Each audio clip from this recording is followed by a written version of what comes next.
If you think about it, and maybe don't think about it too much, but if you think about it, hiking is kind of the original exercise. These guys probably did not call themselves hikers, but if they're getting somewhere, they're hiking. What else would you do back then? I mean, you can't drive. Oh, shoot. Hey, that was my car. Oh, I was doing this bit for a video. It'll come back though, you're good.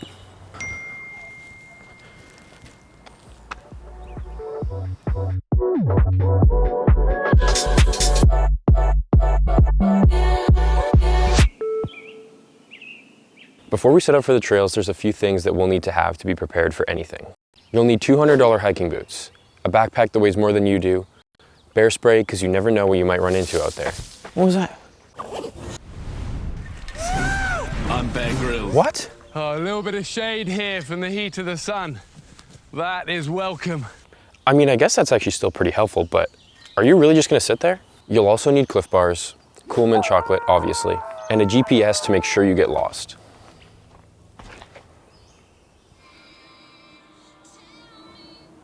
When did hiking become so complicated? Now I know what you're thinking, when did hiking become so complicated and expensive? How did you... Well, it actually doesn't have to be that way. Yeah, right. In this economy? Even in this economy. No. Why can you hear me? We're selling the house. I'm done. For basic hikes, just work with what you've got. A decent pair of shoes and a water bottle is really all you need. Some functional bear spray wouldn't hurt though. There's a bit of debate around what makes a hike and not a walk. So, we're getting to the bottom of it. Now call it what you want no matter what it is, but personally I think there's a few characteristics that tip the scale between hike and walk. Elevation gain, that's probably hiking. Being out in nature, feels pretty hikey. Being on a sidewalk, feels kind of like a walk to me. If you're hearing birds chirping, feels like a hike. If you're hearing cars honking, probably not a hike. Okay, so maybe there isn't an exact science to this. It might just be one of those things where you just know it when you see it. So maybe it's time for us to go see it. Oh, did you want to come too?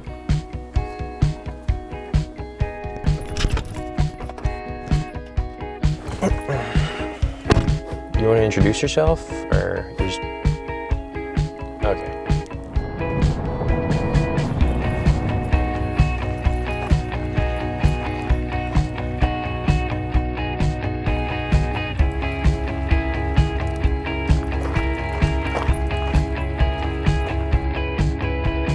If you're gonna bring your dog hiking, the most important thing is to clean up after your dog. Oh, that didn't really work out.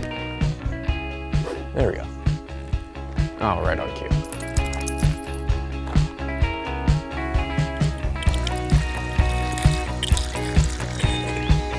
You're not gonna drink that? I poured that just for you.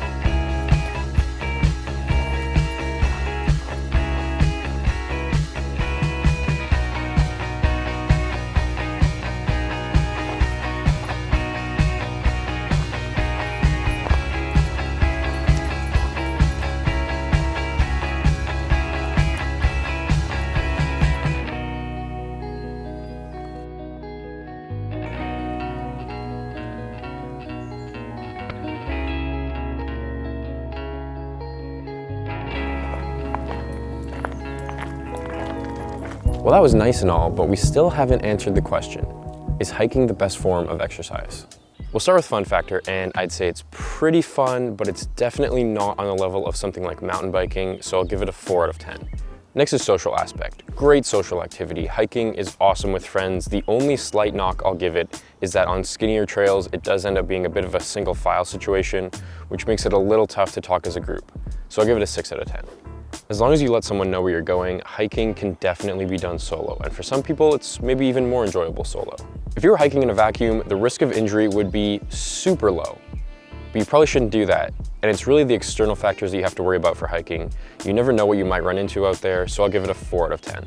Affordability is awesome for hiking. For basic hikes, you can pack cheap and light, and you'll do just fine. I'll give it a 9 out of 10. Learning curve is quite appealing as well. You pretty much just walk up the hill. Unless you're taking on advanced trails, there's really not much to learn, so I'll give it a 3 out of 10. Location accessibility is solid as well. You might not be as spoiled as I am with these incredible views, but chances are there's a trail in pretty close proximity to you that could be considered a hike. I'll give it a 4 out of 10. Weather is definitely a factor for hiking. Light rain can actually be pretty nice on a hike. If it's really pouring, you're probably not gonna have an awesome time. If it's snowing, you might not be able to hike at all. If it's too hot, you might not wanna hike. Bit of a Goldilocks situation, or maybe I'm just picky. I'll give it a 6 out of 10. Next is wow factor, and depending on your location, you can definitely see some pretty incredible things on hikes, so I'll give it a 7 out of 10. On average, during 1 hour of hiking, I burned 446 calories, which isn't quite in the neighborhood of some of the other exercises, but it's still decent. That means the final score is 65, which puts it right in between jump rope and rollerblading on the report card. Here are some things to consider about that score. 1, I live in potentially the greatest place on earth for hiking, and 2, I've got this super cool dog that will come on the hikes with me, so those biases have definitely bumped the score up a little bit. So is it the best form of exercise? Well, I'll leave that up to you and which of these categories you value the most.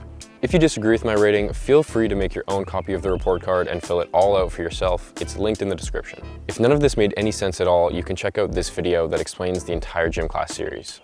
Thanks for watching. If you enjoyed this video, comment down below and let me know which exercise I should test out next, and subscribe to make sure you don't miss those videos.